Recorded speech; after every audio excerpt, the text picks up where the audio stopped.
Mais en fait, le truc, c'est que il est trop chargé. Et moi, j'arrêtais pas de me dire, ok, il se passe plein de trucs, c'est trop bien. Ouais. Mais je vais pas m'en rappeler, quoi. Ouais, la même. La même. Putain, c'est. Donc déjà, j'arrive pas à me rappeler du nom de tout le cast. Non, Genre, mais ça, c'est normal. Il y t'as a 46 46 000 personnages et comme du coup t'es censé avoir vu les 24 films avant, à chaque fois que t'as une scène où des personnages se rencontrent, ils sont là genre Ouais. d'un coup ils se connaissent tous. Et t'as un Moi je suis genre, moi je me rappelle plus de qui t'es en fait. Mais t'as un plus gros roster que dans Smash Bros. Comment tu veux te rappeler de tout le monde? C'est pas Mais oui. possible. Par contre, j'ai l'impression que tout le monde a été à peu près bien utilisé, à part Ant-Man qui est pas là. Ouais. Alors, est-ce que c'est une surprise pour la scène de fin? Ah je sais pas. C'est vrai qu'on n'a pas vu la scène de Bah fin, non, mais elle doit arriver là. Ouais.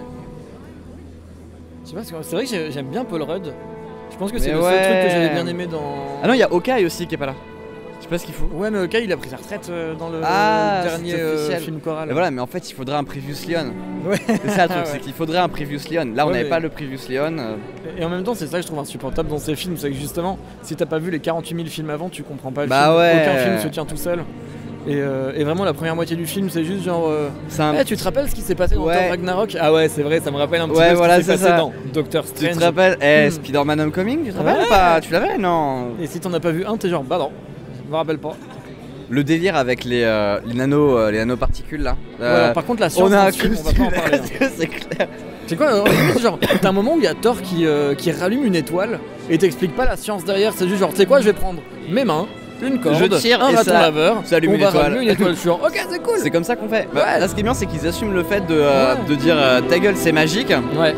Ils font pas genre ouais, c'est des nanoparticules Mais oui. commandées par une interface artificielle. T'as machin. plein de moments où ils sont genre, oui, si jamais on peut réussir à relier les connexions synaptiques du robot pour, Ouais. pour refaire des trucs, et t'es genre, non, on n'a pas besoin Tais-toi. de jargon scientifique. Vraiment, tu te tais, tu le fais. Fais la couture là, tu fais ta haute Ouais. couture et c'est marre. Ouais. Je veux plus entendre parler. C'est devenu marrant dans Star Trek parce que c'était nul.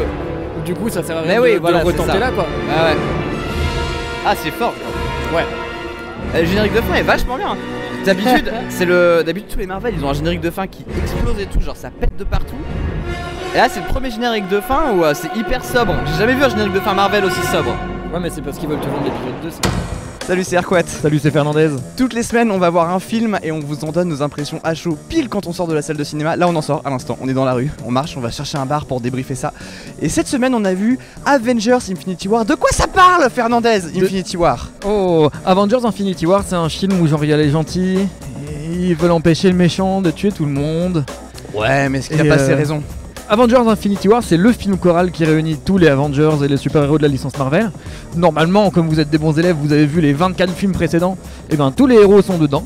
C'est un petit peu le Super Smash Bros des Avengers. C'est Et clairement le Super Smash Bros des Avengers. c'est le film popcorn par excellence. On avait très envie d'entamer, pour de vrai cette fois-ci, c'est le véritable épisode 1 de HO. On avait très envie de Le commencer par le plus gros blockbuster de l'année. Je pense que.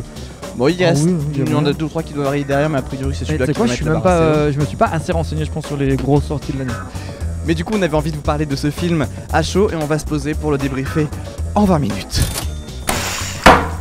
Est-ce que t'as aimé? Parce que t'es quand même venu un peu à reculons, c'est-à-dire le côté un peu oh Marvel, j'ai pas envie de l'aimer, Ouais. j'en ai marre de regarder des Marvel. Et C'est un ouais. sentiment qui est partagé. Je sais que c'est Oui, un oui, sentiment bah, qui est c'est partagé. clair. Après, je suis très sympa avec les gens qui adorent aller regarder du Marvel. Manquerait plus que C'est- tu mordes, ouais. Bah attends, quand même. Mais non, le truc qui me fatigue avec Marvel, c'est ils font régulièrement des bons films. Il faut bien l'admettre. Ouais. Ce que j'aime pas trop, c'est la démarche commerciale. Ce côté, chaque film est un élément d'une série. Ou du coup, quand tu vas voir un film, j'aime bien un film qui se tient tout seul, Ouais. qui est un objet cinématographique. Et quand tu vas voir un film, et celui-là il échappe pas vraiment, hein, et qu'on te dit en fait, si t'as pas vu les 12 épisodes précédents, tu vas pas comprendre ou alors tu vas manquer, tu vois. Ce qui est pas nécessairement vrai parce qu'en plus ils sont quand même assez malins pour faire en sorte que ce film se comprenne sans avoir vu les 12 précédents. Ouais, mais je pense que t'as pas kiffé si t'as pas vu les 25 films Je- d'avant. Je pense qu'en fait il y a un petit, il y a une petite récompense quand t'as la ref. Tu sais, quelqu'un te dit eh, tu sais, comme dans Black Panther, et t'as vu Black Panther et t'es genre ouais, comme dans Black Panther. Quand tu l'as pas vu, t'es genre bah je sais pas moi. Je vais pas. Ouais. Tu sais, c'est genre tu fais une private joke que tu fais avec tes potes, Ouais. avec quelqu'un qui a pas la ref, bah il va être genre ouais, cool. Moi, le truc que j'ai bien aimé, c'est justement cette dimension de crossover qui a été ultra épousée. Ouais. C'est-à-dire qu'il y a un épisode de Doctor Who. Je me permets parce qu'on n'a pas parlé de Doctor Who, l'épisode d'avant. Ouais, vas-y, on s'en fout. Et alors, vous le voyez pas, mais il est en train de culpabiliser d'allumer sa cigarette. Ouais, Ne fumez pas. Non, ne fumez pas. et ne buvez pas d'alcool. C'est interdit par la loi. La loi interdit ça. Vous allez entendre des petits bruits de moto parce qu'on s'est posé en terrasse et on n'est pas des bêtes, hein, encore une fois. Bah non. Oui, alors pardon. Il y a cet épisode dans la saison 4 de Doctor Who qui est le point culminant de Doctor Who. C'est-à-dire que l'épisode s'appelle Journey's End. Et en fait, dans Doctor Who, il faut savoir qu'il y a plusieurs spin-offs. Il y a Torchwood, il y a Sarah Jane Adventure. Ouais. Il y a plusieurs personnages qui sont passés, qui sont partis. Et là, il y a cet épisode final qui réunit tout le monde. Et c'est un épisode qui est ultra cartoon. L'épisode n'a pas vraiment de sens. C'est vraiment un gros prétexte à mettre tous les personnages ensemble dans des situations différentes. Et tout l'intérêt de cet épisode réside dans le fait que des personnages qui s'étaient pas croisés se croisent et il y a des nouvelles interactions qui naissent et c'est rigolo. Ouais. Et là j'ai bien aimé la façon dont Infinity War le fait parce qu'en fait c'est le seul intérêt du film. Oui. C'est vraiment le seul. C'est pour ça que tu vas le voir. Tu vas faire yes, Iron Man versus Doctor Strange, évidemment. Les Gardiens de la Galaxie versus je sais plus qui. Oui, évidemment, oui. Même si pour le coup, même ça, ok, c'est cool. Tu sais, c'est un peu comme. C'est trop marrant d'avoir Yoda dans Soul Calibur. Ah, Soul Calibur GameCube. Bah ouais. Le 2, je crois, non Le 2, je crois. Le 2, je crois, ouais. Non, le 3. Je sais plus. Bon. C'est pas grave. Bref. Mais ouais, genre je vois ce truc de tu sors un truc de son contexte et ça devient rigolo parce que c'est pas sa place. Et là, c'est mi-bien fait, mi un peu. Évidemment que tu mets Tony Stark et Doctor Strange et ils rentrent un petit peu en conflit et ils ont quand même quelques bonnes punchlines. Ouais. Mais n'empêche qu'en fait, tu mets Tony Stark face à Tony Stark ou Doctor Strange face à Doctor Strange, c'est littéralement le même archétype de personnage. Oui. Et c'est un peu la même chose où on te met Thor, qui est l'espèce de Californien barbu surmusclé, face à Peter Quill, Star-Lord, qui est un peu ce même genre de truc de personnage. Ouais. Encore que là, ça marche pas mal, parce que c'est un peu Quill qui se retrouve face à une version over-testostéronée de lui. Il y a un duel un peu masculin là. Bah, c'est clairement les balls. Ouais. Ça, C'était un peu too much ce moment-là. Je suis pas sûr d'avoir. Ça m'a fait marrer, mais je suis pas sûr d'être vraiment très content. Moi, je l'ai trouvé un peu gratos. Ouais. Autant je trouve que Strange et Iron Man, je suis d'accord pour dire ok. Mon parce argent que tu vois le ridicule. Tu vois le ridicule qui ressort. Ouais, c'est que comme en fait tous les deux sont tellement égomaniaques et pseudo-dépressifs et tout ça, tu les mets face à face. En fait, le ridicule des deux personnages est juste porté au nu par le fait que d'un coup ils sont tous les deux exacerbés, ils se montent en flèche. Alors que Peter Quill qui complexe parce que il a de la bedaine et Thor il en a pas, c'est un peu genre commencez par mettre des persos qui sont pas genre surmusclés, commencez par ne pas mettre vos comédiens sous régime protéiné pour les faire jouer dans vos films quoi. Mais tout ça parce qu'il y a une gonzesse à côté quoi, enfin il y a des scènes très émouvantes et qui sont bien réussies. Thanos, j'ai trouvé, je m'y attendais pas à ça. En fait c'est quand même cool qu'après 24 films d'un coup on te mette un petit peu d'émotion dans juste le fait que regardez c'est Thanos, il a son nom est vient du dieu de la mort grec, j'ai envie de dire, je sais pas quoi. Révisé non plus, t'inquiète pas. Bref, c'est bien qu'au bout de 24 films on te mette un petit peu de personnalité dans méchant Mac méchant, tu vois. Ouais. Mais sinon globalement ce qu'il fait c'est être méchant et on t'invente d'un coup le fait qu'il a des émotions pour pouvoir te faire une scène un petit peu triste où il tue quelqu'un. Bah sa fille, non mais on s'en fout, on va s'entendre sur l'autoroute du spoil. Oui, donc où il tue sa fille adoptive. Mais même ce truc là en fait, il te le ramène de façon complètement tire-larme dans ce film. Parce que a priori ce qu'on a des films précédents de Guardians of the Galaxy, c'est que c'est ma fille qui m'a trahi et je la déteste. Et d'un coup non en fait je l'aime trop wesh. Ouais, c'est un papa torturé. Je trouve que c'est un peu tire-larme. Puis j'aime bien parce que donc, on a résumé l'histoire très brièvement tout à l'heure, mais en gros l'histoire c'est l'aboutissement de ce qu'on a vu depuis Avengers, à savoir qu'il y a 6 pierres qui ont un pouvoir infini. Alors très bien, hein, franchement en termes de compression de l'espace, c'est quand même bien gaulé. Ouais. 6 pierres qui ont un pouvoir infini dont on ne sait pas grand chose, mais apparemment il y a un gars qui a réussi à créer un gant pour tirer leur pouvoir et ça se contrôle par l'esprit. Ouais. Donc ce mec déjà a révolutionné toute l'informatique du monde. Ah oui, meilleur artisan de France. Hein. Ah oui, merci. Je cherche une vanne, j'ai pas trouvé. Merci d'être là. Et du coup, il va passer. Il est sur une fetch quest de toutes les pierres, donc il en a récupéré 2 hors écran. Il va rechercher les 4 autres quoi. Et évidemment, en fait, ça fait à peu près 12 films que ce truc dure parce que déjà c'était l'intrigue du. Donc quand les premiers films Marvel sont sortis, c'est-à-dire les Thor, Iron Man, tout ça. Il y avait déjà ce délire des pierres. C'était déjà le endgame de cette phase-là, en tout cas c'était le film Avengers, dans laquelle Loki arrive, et ce qu'il veut c'est récupérer le Tesseract, qui s'avère être le gros cube bleu là. Ouais, le gros cube bleu. Les fans d'Animorph on l'a. Oh là. Je crois qu'il y a aussi ça dans Michael Bay, dans Transformers. Ah ouais, putain. putain de Ouais. merde, exact. Ouais. Mais du coup, genre déjà dans Avengers, ils avaient ce truc-là sous la main. En même temps, ils ont quasiment un siècle de comics sur lesquels se baser. Du coup, heureusement qu'ils ont de la matière pour bosser. C'était déjà l'intrigue de Avengers 1. Tous les films qui sont venus après, c'était globalement pour nous présenter des artefacts magiques qui en fait sont différents déguisements des pierres de Les Infinity Stones. les Infinity Stones. Et du coup, c'est un peu genre ce film-ci est l'aboutissement de tous ces films qu'on a vus avant avec l'Infinity Stones. Déjà, un truc qui m'a quand même gêné, c'est que méchant McMéchant, vraiment, en 12 milliards de films, il y a des bagarres, il y arrive pas, oh non, il est défait par les gentils, etc. Et d'un coup, il arrive. Il a bossé. Et il a eu le temps de réviser. il a fait 3 push-ups, quoi, je sais pas, mais. Ah ouais, il s'est fait des vidéos de CrossFit sur YouTube et tout, et genre il arrive, il est en mode c'est bon, là je suis prêt, là je les récupère. Et il récupère toutes les pierres d'un coup en un film. Tu sais, c'est comme quand tu commences ton mémoire, tu dis j'ai 6 mois pour le faire, je suis large. Et là il arrive à la dernière semaine, il fait ah putain, faut que je me bouge le derge, c'est maintenant. Ah bah là il a rendu bientôt. Hein. Clairement il a examen dans 2 semaines. Du coup il est genre merde, faut que je m'y mette. Ouais, pas le temps. Pas le time. Du coup il récupère tout. Ok. Ça m'a voilà, ce truc là de tout récupérer d'un coup m'a un petit peu gêné. Oh, on le savait, tu vois, enfin on savait que le film c'était ça. On savait que c'était ça. Le truc c'est que justement, ce film là c'est l'aboutissement de ce qui a été lancé avec vraiment le premier film Avengers. Et ce qui est assez fou, c'est que en fait, autant moi le Avengers 2 j'en avais rien à foutre. Il est vraiment nul. Ouais, j'ai pas aimé du tout quoi. En fait, c'est pas que j'ai pas aimé, c'est pire, j'en ai aucun souvenir. Ouais. Et la musique était nulle à chier, enfin rien n'allait quoi. Non, rien. Et pour le coup, là, j'ai retrouvé un peu la même excitation que devant le premier Avengers où tu fais ah, j'ai vu cette série de films avant et là, petit crossover sympa et bien gaulé. Tu sais quoi, je suis un peu d'accord. Genre, je l'admets à contre-cœur parce que clairement mon bail c'était je vais voir ce film, j'ai pas envie de l'aimer, je l'ai un peu aimé. Ouais. Et j'en sors en mode merde, je l'ai aimé. Ouais. Merde, j'ai passé un bon moment, faut bien dire ce qu'il est. Mais un peu de la même façon que je suis sorti de Black Panther et j'étais genre c'est pas un super film. Il a plein de trucs nouveaux, il y a 2-3 efforts d'écriture qui sont cool, mais sinon globalement c'est un popcorn comme Marvel nous en vend dans ses heures les plus moyennes. Bah le MCU c'est ça, hein, le Marvel Cinematic Universe. Contrairement aux séries qui sont bien gaulées, je pense à Légion par exemple. Légion est top. C'est fou.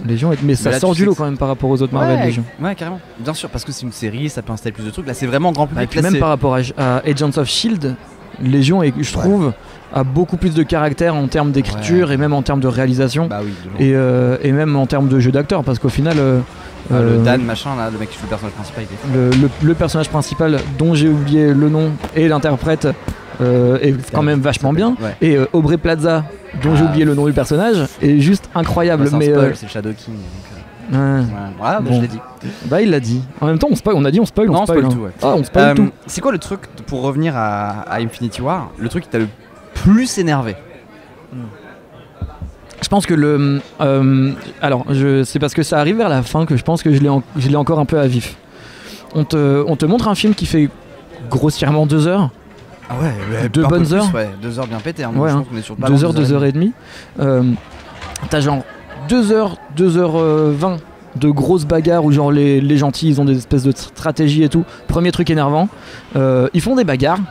Et d'un coup comme ça, après 3/4 d'heure de film, ils te sortent genre leur meilleur truc, tu vois. Et t'es genre, en fait, pourquoi t'as pas commencé avec ça déjà pour commencer? Tu l'avais sous le coude. Attends, tu penses à quoi? Tu penses à bah typiquement ça arrive très tôt dans le film, mais par exemple t'as une bagarre entre Doctor Strange, Tony Stark et Random Méchant. Thanos. Et c'est pas Thanos encore.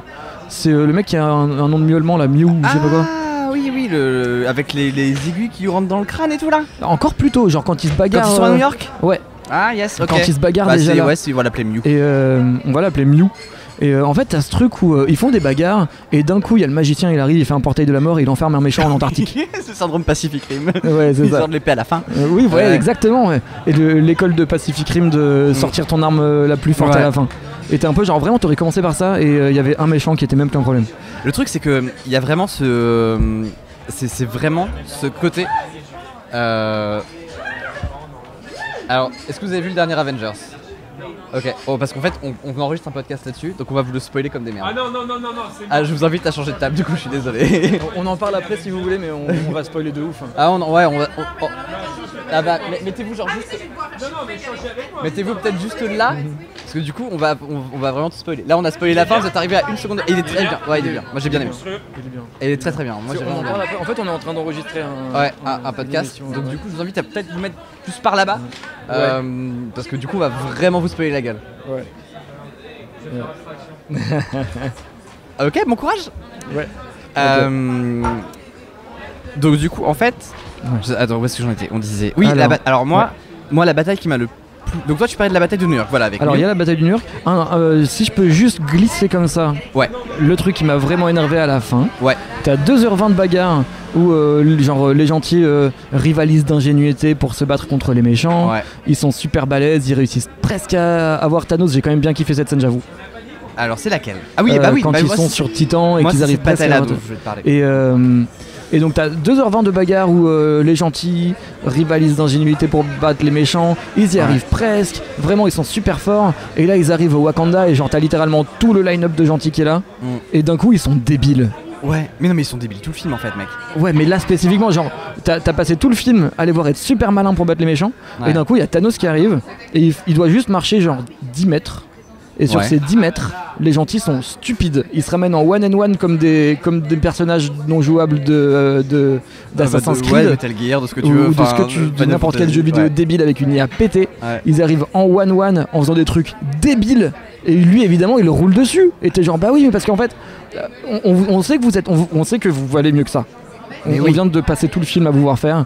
Et pourquoi est-ce que d'un coup vous êtes con? Alors, moi, il y a le truc qui me tue, c'est qu'à un moment donné, il y a Doctor Strange qui file la pierre du temps. Mhm. Mais là, tu fais. Je pense que il a vu le futur, il a vu Ouais. tous les futurs possibles quasiment ou presque. Ouais. Donc, il y a peut-être un des futurs possibles dans lesquels c'est un geste qui est pas désespéré. Il va y avoir Ouais. un twist dans le 2, je suis sûr, ils vont tous C'est revenir et tout, certain. c'est obligé. C'est certain. Moi, il y a vraiment le truc qui m'a buté, Ouais. c'est que ils arrivent, ils sont sur le point de jeter le gant et t'as Quill. Peter Quill qui Ah fait oui. genre non, je vais te coller une tarte. Tout le monde qui fait franchement, attends juste 5 secondes avant de lui coller une tarte, on est sur le point de sauver le monde. Ouais. Lui il fait non, rien à foutre, t'as tué ma bonhomme. Et- T'as tué mon bonhomme. Et vraiment, j'étais mais non, mais c'est pas possible quoi. Au bout d'un moment, je comprends que le mec soit impulsif et je comprends toute l'histoire de t'as tué ma meuf et tout. Mais ce Oui, et trempe là, puis faut on sait que arrêter. son personnage est débile et tout ça, mais Mais faut arrêter, c'est Quand pas même. possible. En fait, tu peux pas utiliser ce ressort là. en fait le ressort de... C'est parce que le mec il est teubé, c'est un peu le même ressort que ta gueule c'est magique, Mais ouais. à l'inverse. Mais psychologiquement, et c'est insupportable aujourd'hui en fait. ce truc. Ouais. Ça l'a fait un autre moment plutôt dans le film. Le moment, il y a eu un. Putain, je sais plus à quel moment c'était. Mais ce délire de. J'ai failli se palmer 2-3 fois comme ça en mode. Ouais. Putain, non, c'est trop pas. Ça marche pas. Tu peux pas faire ça. C'est pas autorisé, c'est pas légal quoi. Ouais. Et j'étais un peu deg. Mais par contre, là. J'étais un peu triste que la bataille entre Strange et Thanos ne dure pas un peu plus longtemps. Avec Iron Man en plus, parce que vraiment, Ouais. visuellement, c'était canon. En fait, ouais, pour le coup, c'est, je sais que tous les deux on avait déjà parlé des précédents films et notamment, même si je trouve que le film Doctor Strange est poussif, problématique pour plein de trucs, Ouais. que ce soit en termes d'écriture de film qu'en termes de choix d'acteurs, et il y a plein de trucs qui sont vraiment moches dans ce film. Ouais, carrément. En revanche, il y a un truc qui est vraiment incroyable dans ce film, c'est que visuellement il a un cachet qui est dingue. Ouais. Ce truc avec ces espèces de parois de miroirs gigantesques, tous ces trucs où il se duplique. Même dans ce film-là, il y a un moment que j'ai trouvé, c'est un petit effet qui est tout petit, mais que j'ai trouvé super. Au moment où justement Doctor Strange donne la pierre du temps, il y a ce truc où il lève sa main, donc dans le cadre sa main dans le ciel, et en fait. Il attrape visuellement, ce qu'il attrape c'est une étoile dans le Ouais. ciel qui se transforme en la pierre, et c'est genre ça c'est joli. Je veux des plans comme ça dans tous mes films popcorn. Le truc c'est que ce film regorge de bonnes idées visuelles. Ouais. Bon, Doctor Strange c'était que ça, hein. C'était que des bonnes idées visuelles, des trucs trop canons, plein d'effets. Moi je regrette de pas l'avoir vu en 3D en IMAX, ça devait être vraiment un spectacle de malade. Ouais. Et en fait moi ce que j'aime bien, alors on peut critiquer plein de trucs. Vraiment il y a beaucoup de choses critiquables. Je pense que même là on en ressort tu vois en mode ah j'ai bien aimé, bon pas ouf, mais bien aimé, c'était bien, mais j'aurais oublié demain en fait. Ouais. Déjà qu'on se rappelle pas de la moitié des scènes parce que Ouais. c'est beaucoup trop chargé. Ouais. Et mais tu vois en fait c'est le fait aujourd'hui d'avoir des divertissements, enfin d'avoir des films de divertissement pour lesquels tu payes 12 balles ta place, mais quand même, Ouais. qui sont aussi beaux, mais c'est un truc de malade. J'en aurais jamais rêvé quoi. Ça c'est vrai que ça pète un peu tous les... et c'est pour ça j'espère que c'est trop bien d'être gosse à cette époque-ci. Je me rappelle que moi mon gros flash de quand j'étais petit c'est genre Jurassic Park, comme énormément d'entre nous. J'ai Star eu- Wars édition spéciale. C'est quoi j'étais... Ah t'as peut-être un peu grandi. Non, mon premier Star Wars, je l'ai vu, c'était vraiment en VHS chez un pote, c'était une expérience en soi, mais c'est pas un film qui m'a vraiment qui m'a marqué autant, je pense, qu'un Jurassic Park ou qu'un Spielberg. Je suis vraiment un Spielberg kid d'une certaine façon. Et, Who isn't? Et du coup, je trouve que avoir des blockbusters comme ça doit être cool. Après, ça reste les blockbusters qu'on va oublier. C'est-à-dire que Jurassic Park, c'est un blockbuster qu'on n'oublie pas. Je le revois à peu près tous les ans. Et vraiment, je trouve qu'il vieillit bien. Ouais. Il est toujours très très bon. Et les films comme Avengers Infinity War et comme la plupart des films de ce gabarit, je pense qu'ils vont avoir un peu le même souci qui est techniquement, ils vieillissent très mal. Ils vieillissent très vite et très mal. Thanos, il va très mal vieillir. Attends, déjà la toute première scène du film, qui j'imagine que c'est une continuité avec Thor Ragnarok, un truc comme ça. C'est la suite de Thor Ragnarok. J'ai pas vu Thor Ragnarok. Donc c'est en direct continuité avec Thor Ragnarok. Ce que je trouve insupportable, parce que j'ai envie de voir un film et pas épisode 20 000 d'une série que j'ai pris en cours. Ah, mais c'est Marvel Cinematic Universe. Infinity War, tu sais que c'est le film récompense quand t'as tout vu. Je pense qu'il faut être taré pour voir Infinity War sans avoir vu tout le reste, mais Marvel peut se le permettre. Il m'en manque que un. Vraiment, je pense qu'il me manque que Thor Ragnarok. Pense qu'il me manque que Thor Ragnarok. Il faut s'hydrater avant de le dire. Évidemment. Ouais. Mais non, je vois ce que tu veux dire. Après, oui, donc tu sais, dans la scène, Thanos était pas ouf, c'est ça? Alors en fait, toute cette scène, on dirait une cinématique de Mortal Kombat. Vraiment, la PS3 fait tourner ça. Et même tout le film. De PS4. Enfin, vraiment, et en plus, vraiment alors clairement, c'est 2h30 de bagarre. Il y a très très peu de temps où on te laisse réfléchir, ou alors si t'aimes réfléchir pendant les scènes de bagarre. Moi, j'ai fait ma liste de courses, c'était vachement bien. Mais vraiment, en plus, la scène d'intro est débile. C'est juste de la grosse bagarre gratos, sans aucun sens. En plus, il tue Idris Elba. Moi, je trouve que c'est jamais fair play de tuer Idris Elba. Ça se fait pas. Ça se fait vraiment pas. Ça, je pense que c'est le plus petit spoil qu'on peut faire parce que c'est dès le début du film. C'est la première seconde. Après, mais vraiment, cette scène, je l'ai trouvée moche. Et je pense que c'est aussi pour ça que j'ai mis autant de temps à rentrer dans le film. Et heureusement que par magie, malgré le visionnage de Guardians of the Galaxy 2, je continue d'aimer les Gardiens de la Galaxie. Ouais. Je pense que le truc qui a commencé à me mettre un orteil dans le film, c'est vraiment le moment où les Gardiens arrivent. Parce que j'aime bien je trouve que de la même façon que Doctor Strange a un parti pris visuel qui est extrêmement joli, je trouve que les Gardiens de la Galaxie, même dans le 2 qui est un échec total, à mon avis, vous avez le droit de l'aimer. On fera un A-froid dessus, mais on fera un A-froid sur un. C'est pas que j'ai détesté, mais j'ai pas aimé non plus.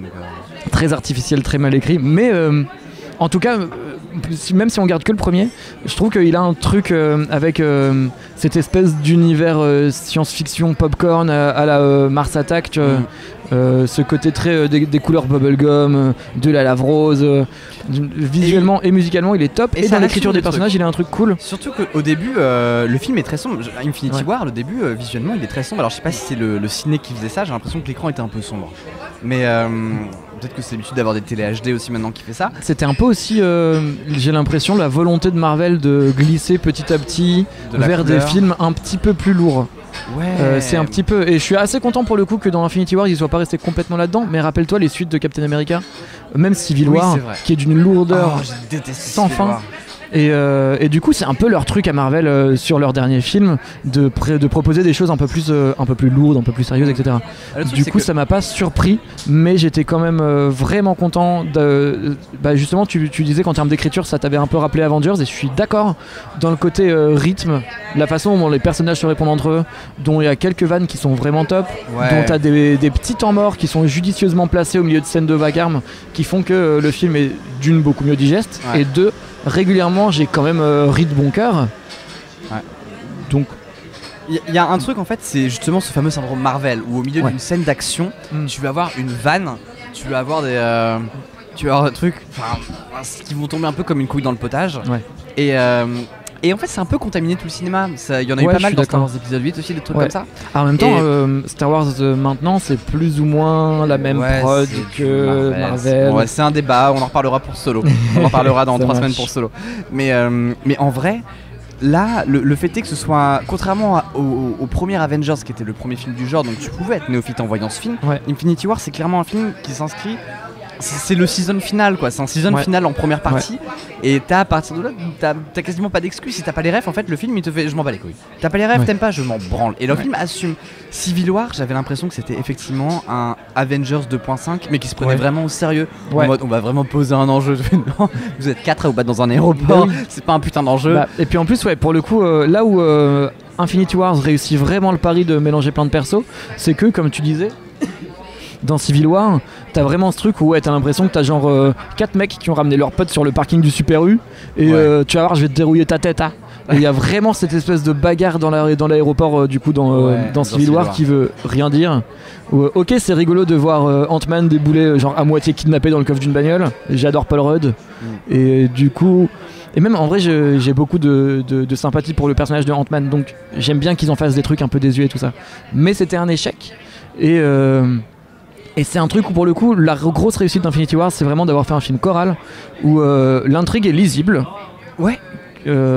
Avengers 2 réussit pas ce pari, Guardians of the Galaxy réussit pas ce pari et Infinity War réussit...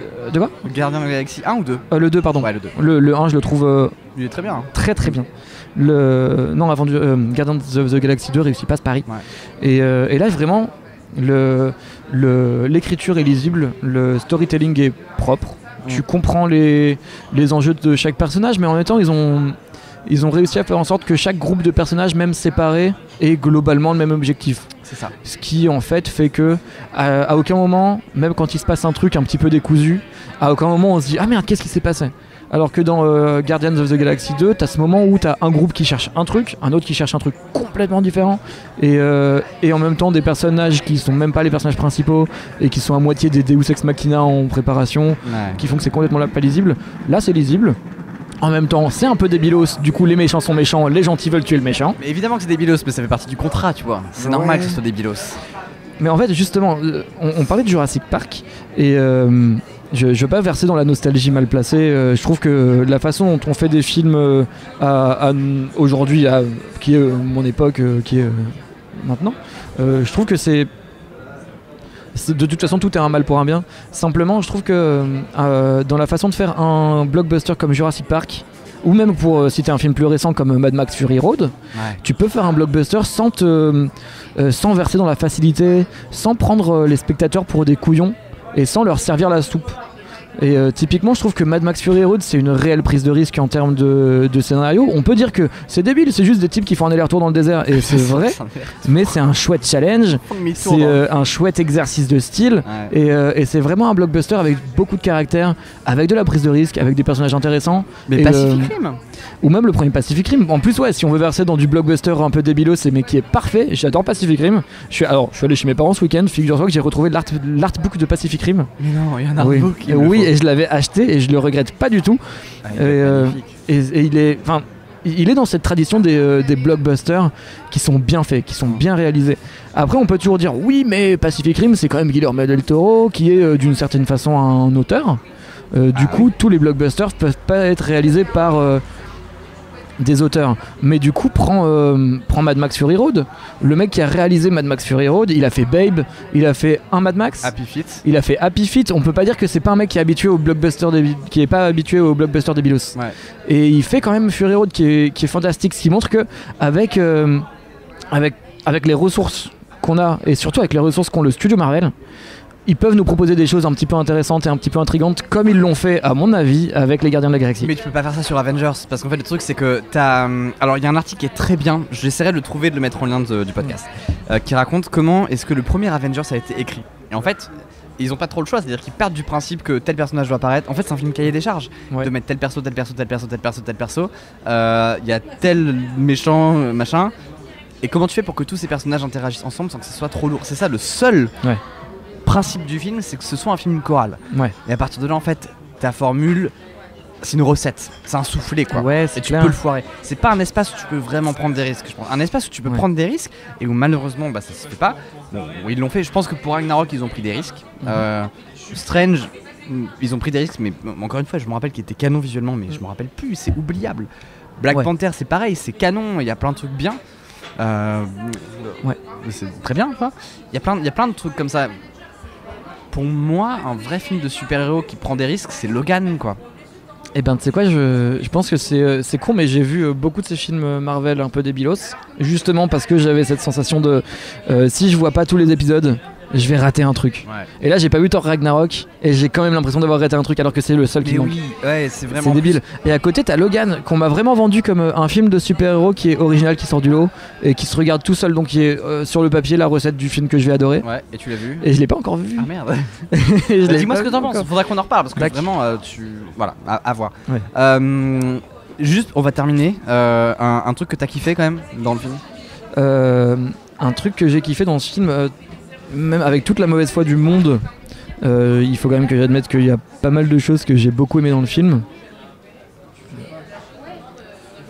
Faut que je réfléchisse. Il faut qu'il réfléchisse. Ouais, parce qu'on mine de rien, c'est con, mais genre tous les trucs qui m'insupportent. Ouais, c'est à chaud. Ouais, on bah donne oui, toutes nos bah. sensations brutes sans réfléchir. C'est le ouais, concept du ouais. podcast. Qu'est-ce que j'ai beaucoup aimé en fait, le truc c'est que mais justement, c'est exactement pour ça que je déteste avoir aimé Avengers. C'est que Avengers Infinity War, comme beaucoup de films du moment, il table vraiment sur ce sentiment de récompense que t'as quand t'as la ref. Ouais. Quand tu vois tel personnage apparaître dans le film, quand tu vois tel autre personnage apparaître dans le film. Et malheureusement ou non, il y a plein de gens qui vont trouver que c'est top. Moi je trouve que c'est un peu dommage de tabler que sur ce facteur-là pour réussir un film. Je trouve que j'ai adoré en fait voir tous ces personnages se mélanger, voir Tony Stark se fricter avec Doctor Strange et leurs univers visuels se mélanger, et voir comment mine de rien Marvel a réussi très très bien le pari de mélanger l'univers visuel de chaque personnage, leurs caractères différents, en faire un film où finalement il y a plein de moments où tu rigoles.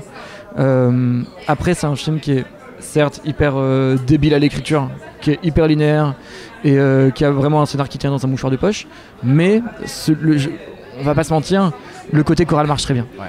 Bah pareil, c'est ça la dynamique. Spider-Man j'aime toujours bien. J'ai beaucoup aimé le costume de Spider-Man avec les vrais trucs d'araignée. Oui. Je trouve que le côté c'est un costume fait de nanoparticules donc ça se réduit. Non, c'est de la triche les gars. C'est vrai qu'on n'a pas parlé de la science dans ce film. Non, on en a touché 2 mots en sortant tout à l'heure, mais Ouais, hein. c'est pas grave. C'est Non, pas grave, y a pas de non. science, c'est de la magie, on s'en bat Ouais, les couilles. ouais, de ouf. Donc voilà, bon bah du coup on peut dire qu'on a bien aimé. Mais que demain si vous nous posez la question on saura pas vous dire exactement pourquoi, donc c'était bien qu'on fasse ce film maintenant. Ouais. Ce podcast maintenant. Ouais. Voilà. En gros.